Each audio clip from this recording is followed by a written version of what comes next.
الكريم اما بعد فاعوذ باللہ من الشیطان الرجیم بسم اللہ الرحمن الرحیم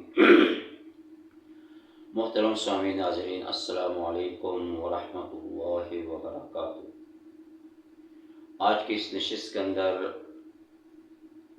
استغفار کے متعلق کچھ عرض کروں گا۔ حضرت حسن بصری رحمۃ اللہ تعالی اپنی محفل مجلس میں بیٹھے ہوئے تھے اور آپ کے مریدین آپ کے پاس تھے۔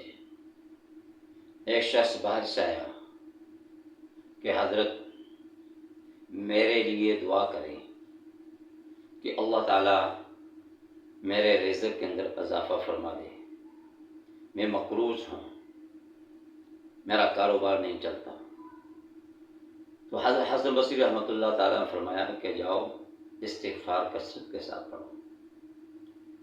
ایک دوسرا شخص آیا، حضرت کا سالی ہے، خشک سالی ہے، آپ دعا فرما دیں کہ اللہ رب العالمین اپنی رحمت کی بارش برسا دے۔ آپ نے اس سے فرمایا کہ جاؤ استغفار کی کثرت کرو۔ ایک تیسرا شخص آیا کہ حضرت میری بیٹیاں ہیں، اولاد نرینہ نہیں، دعا فرما دیں کہ اللہ تعالیٰ مجھے اولاد نرینہ سے نواز دے۔ آپ نے فرمایا کہ جاؤ استغفار کی کثرت کرو۔ ایک اور شخص آیا، حضرت میرا باغ ہے، آپ دعا فرمائیں کہ اس باغ کے پھل کے اندر پھلوں میں اضافہ ہو جائے۔ حضرت نے فرمایا کہ جاؤ استغفار کی کثرت کرو۔ ایک اور شخص آیا کہ حضرت دعا کریں کہ میٹھا پانی، کنویں کے اندر میٹھا پانی پیدا ہو جائے۔ فرمایا کہ استغفار کی کثرت کرو۔ تو جو آپ کے پاس بیٹھے ہوئے تھے انہوں نے کہا کہ حضرت آپ عجیب بات بتا رہے ہیں، جو بھی آپ کے پاس اپنی پریشانی لے کر آتا ہے، مسائل مختلف ہیں اور آپ ہر ایک کو ایک ہی وظیفہ بتا رہے ہیں، استغفار۔ تو حضرت حسن بصری رحمۃ اللہ تعالیٰ نے فرمایا کہ میں نہیں بتا رہا، بلکہ اللہ کا قرآن بتا رہا ہے کہ سورۃ نوح کے اندر اللہ تعالیٰ نے اپنے پیغمبر نوح علیہ السلام کو حکم فرمایا کہ آپ اپنی قوم کو یہ بتائیں کہ استغفار کریں، کہ اس استغفار کی کثرت سے آسمان سے بارشیں بھی پیدا ہوں گی، استغفار کی کثرت سے رزق مال کے اندر خیر و برکت پیدا ہوگی، استغفار کی کثرت سے اولاد نرینہ بھی اللہ تعالیٰ عطا فرمائیں گے، استغفار کی کثرت سے انسان کے تجارت مال کے اندر بھی خیر و برکت پیدا ہوگی۔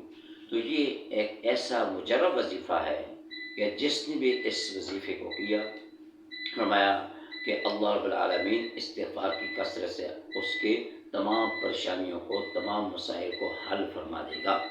اور حدیث پاک میں آتا ہے طوبی لمن یوجد فی صحیفتہ استغفارا کثیرا، خوش قسمت ہے وہ انسان کہ جس کے نامہ اعمال کے اندر کل قیامت کے دن استغفار کی کثرت ہوگی۔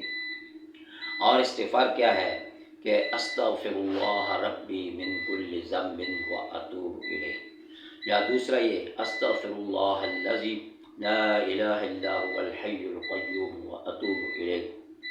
اور مختصر یہ ہے استغفر اللہ، اٹھتے بیٹھتے چلتے پھرتے استغفر اللہ کی زبان پر ورد ہو، اور دل کے اندر ندامت ہو، دل کے اندر گناہوں سے اللہ تعالیٰ کے سامنے ندامت گڑگڑاہٹ ہو کہ اے اللہ میں اپنے گناہوں کی معافی مانگتا ہوں۔ تو اللہ رب العالمین اگر وہ انسان سچے دل سے توبہ کرتا ہے تو اس کے سب کا گناہوں کو نیکیوں میں تبدیل فرما دیتا ہے۔ تو یہ استغفار ایک ایسا مجرب عمل ہے، مجرب وظیفہ ہے کہ جس نے بھی اس کو اس کثرت کے ساتھ پڑھا، اللہ رب العالمین نے اس کے اوپر اپنی رحمت کی بارش برسا دی۔ دعا فرمائے کہ اللہ تعالیٰ ہم سب کو جو کچھ حاصل اس پر عمل کرنے کی توفیق عطا فرمائے۔ وآخر دعوانا الحمد للہ رب العالمین۔